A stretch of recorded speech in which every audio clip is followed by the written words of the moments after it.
¿Dónde estamos ya, cierto, en nuestro programa Transformar? Estamos aquí al final. Hemos empezado a ver detalles de implementación, ¿no?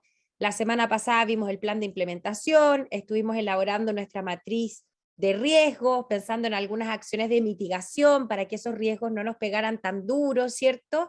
Y lo que vamos a estar viendo el día de hoy son algunos elementos de gestión del cambio. Pero antes de eso, antes de meternos así como en materia, la idea es que podamos soñar un poquito en conjunto. Me estoy adelantando. ¿Qué vamos a hacer el día de hoy? Vamos a elaborar una herramienta que se llama plano de servicio o blueprint, que nos va a permitir muchísimo con esto de la gestión del cambio, especialmente interna, dentro de nuestra organización. Y además, ¿cierto? Vamos a avanzar en un plan presupuestario, ¿cierto? Para poder identificar algunos recursos mínimos que podríamos requerir para poder, ¿cierto?, echar a andar nuestros pilotos en el futuro. Vamos a ir repasando un poquito, ¿cierto?, qué cosas podemos hacer para asegurar la implementación de nuestra solución innovadora, y vamos a ir repasando qué cosas ya hemos hecho y qué cosas vamos a continuar haciendo, ¿cierto?, específicamente en el trabajo del día de hoy, para poder avanzar en aquello. Entonces, ¿cómo podemos asegurar, cierto, el éxito de la implementación del proyecto? O sea, ojalá que estos titulares se vuelvan realidad. Entonces, este dibujo yo sé que lo hemos visto, pero muy al comienzo de las sesiones, entonces lo traigo a colación de vuelta para que veamos todo lo que hemos avanzado y el cachito que nos toca por avanzar. ¿Bien? Entonces, ya decíamos, ¿cierto?, que una solución tenía que ser deseable, es decir, tenía que hacerle sentido a las personas, tenía que ser factible en términos técnicos y tenía que ser viable, ¿cierto?, es decir, lo que es económicamente sustentable. Y en la intersección entre lo que es deseable, factible y viable es donde vamos a tener, ¿cierto?, una innovación exitosa realmente, porque estamos, ¿cierto?, buscando lo mejor de estos tres mundos, ¿sí? Entonces, aquí vamos a repasar un poquito cosas que ya hemos hecho, ¿sí? Como temas de factibilidad, lo que es técnicamente posible en un futuro cercano, y para eso hemos ido trabajando, ¿cierto?, en este módulo, dos herramientas. El plan de implementación que hicimos la semana pasada, ¿se acuerdan? Y fuimos viendo, bueno, cuánto tiempo nos llevaría a hacer un piloto, qué tipo de actividades tenemos que hacer, en qué orden, cuál sería el objetivo de cada etapa, qué resultados esperamos. Entonces, esto nos va a ayudar, ¿cierto?, a empezar a factibilizar nuestra solución. Adicionalmente, tiene un ticket porque ya lo hicimos, ¿cierto? Adicionalmente, estuvimos trabajando en otra herramienta que es la matriz de riesgos, ¿cierto?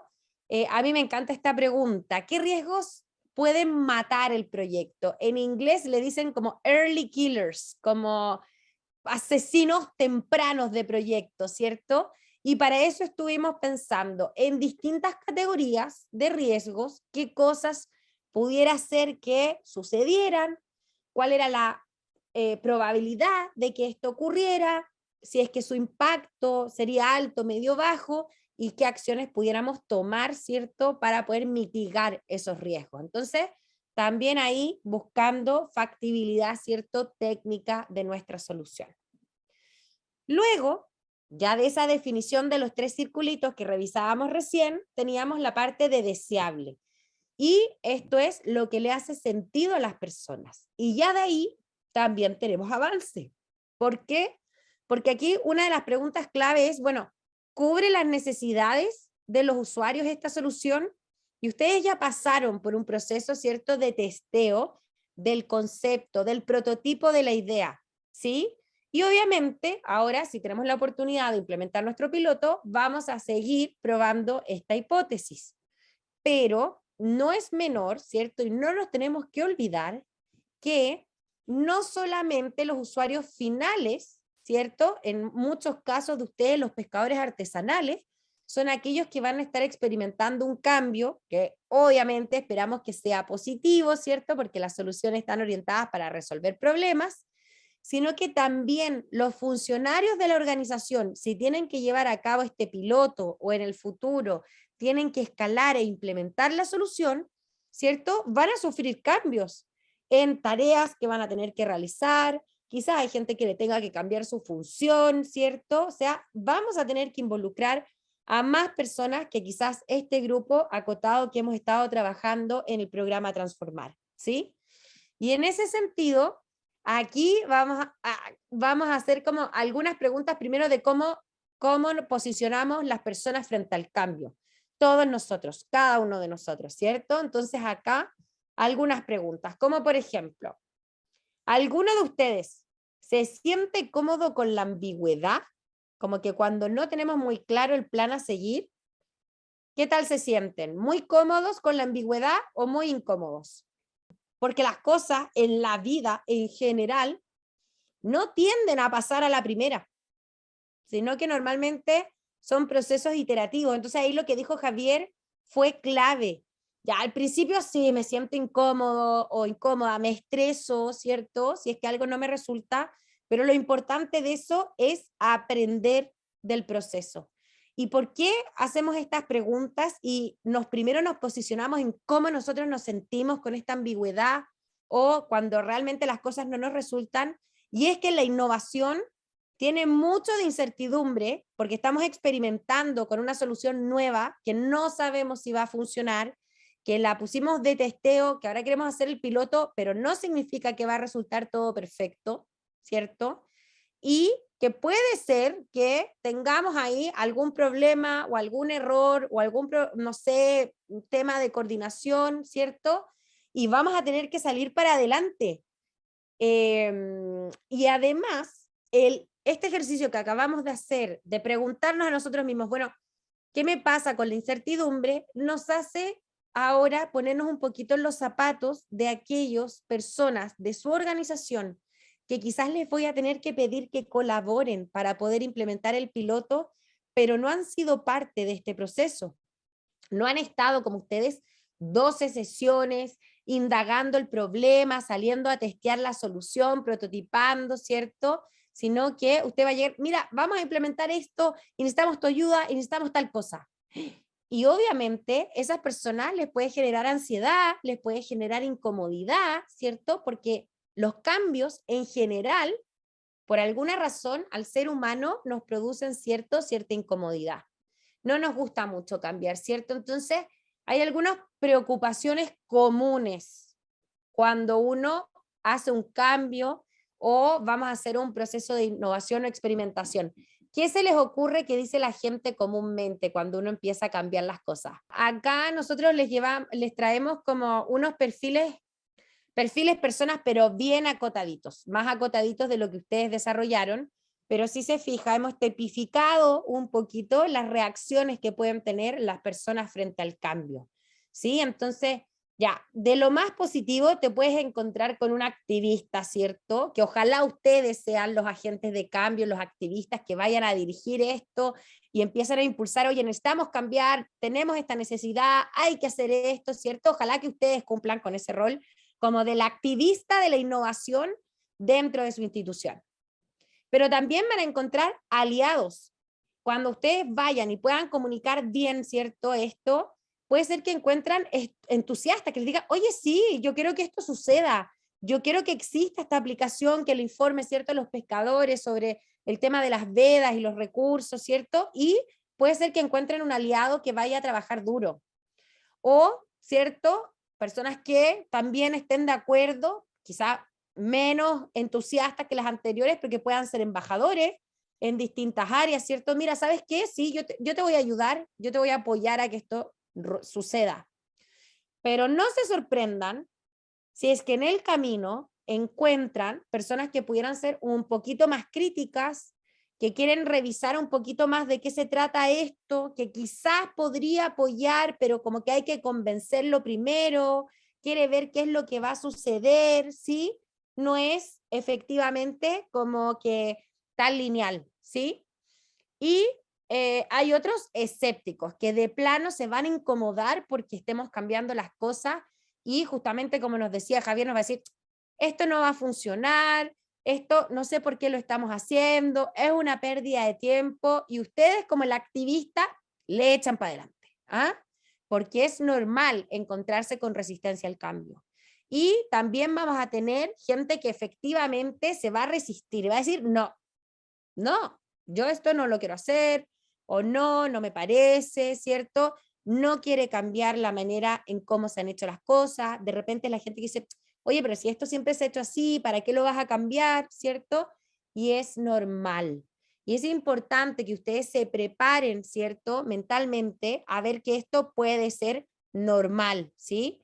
Y entonces hay algunas cosas que son importantes poder hacer para poder dejar claro cómo vamos a implementar el servicio y comunicarlo, para poder sumar a la gente de la organización a que nos ayude efectivamente a hacerlo. Y ahí es donde entra esta nueva herramienta que vamos a ver el día de hoy, que es el plano de servicio, o por su nombre en inglés, Blueprint. ¿Sí? Blueprint en inglés es plano. Entonces, ¿qué pasa? Que un servicio, el servicio que nosotros entregamos, es como un iceberg. En los icebergs nosotros normalmente vemos la punta, ¿cierto? Y eso es lo que está o lo que ve, ¿cierto? El usuario. Pero para que eso ocurra, hay un montón de procesos organizacionales por detrás que el usuario no ve, pero que sí existen para que pueda estar esa punta del iceberg ahí presente. ¿Sí? Entonces, esta herramienta lo que nos permite es poder ver de manera holística tanto lo que el usuario va a experimentar, ¿cierto?, de esta solución, como toda la estructura y los procesos internos de nuestras organizaciones, las acciones que tenemos que hacer para que eso suceda. Entonces, me permite muy bien combinar la mirada de estar centrados en el usuario, seguir pensando la solución desde la perspectiva del usuario, pero esta vez ya mapeando procesos internos que nos ayuden a darle viabilidad y comunicar. ¿Por qué usamos esta herramienta? Bueno, sigue manteniendo como la característica positiva de los viajes de usuario, que ustedes ya hicieron uno, ¿cierto? Y esta, la primera parte, es similar, porque me permite mapear la experiencia completa del usuario con el servicio. Pero además, como tiene la capa debajo de la línea de visibilidad, me ayuda a tener una hoja clara para la implementación, para ver a qué unidades voy a tener que involucrar, de quién necesito apoyo para poder darle viabilidad a esta solución. Entonces me ayuda a comunicar el servicio con actores clave, ¿cierto? Y si lo construyo de manera colaborativa, ojalá también involucrando a los equipos, entonces me promueve la cooperación y el trabajo en equipo, y que podamos coordinar todas las personas que tenemos que trabajar alineadas para efectivamente poder implementar esa solución. Entonces, si se fijan, tiene como estas dos partes, como el escenario, ¿cierto? El front stage, que efectivamente es la parte del iceberg que yo puedo ver, y eso es el viaje del usuario de la nueva solución implementada. ¿Se acuerdan que esa herramienta la usamos para ver la experiencia actual? Ahora queremos mapear la experiencia ideal, ¿cierto? Con efectivamente la solución implementada. Y vamos a mapear adicionalmente el backstage, es decir, todo lo que pasa tras bambalinas, el paso a paso de los roles, los procesos, todas las acciones que no ve el usuario, pero que nosotros como organización vamos a tener que hacer para poder viabilizar, ¿cierto?, esta solución. O sea, aquí en un ejemplo muy breve, no vamos a revisar todos los puntos, pero esta es como un poco la idea. Imagínense que yo voy caminando ahí por el pueblo, yo vivo en un pueblo, entonces ¿ya? Voy caminando por ahí en el pueblo y me encuentro con un letrero que me está promocionando el café, ¿cierto? Mi punto de contacto, eso ya lo habíamos visto antes, el elemento con el cual yo estoy en contacto es el letrero. Pero para que ese letrero esté ahí, algo que yo no veo es que un funcionario de esa cafetería ha tenido que llegar bien temprano a trabajar, marcar su tarjeta, abrir la ventana del local y sacar ese cartel. Yo esa acción no la vi, pero no significa que no haya sucedido para que efectivamente ese cartel esté ahí esa mañana. ¿Se fijan?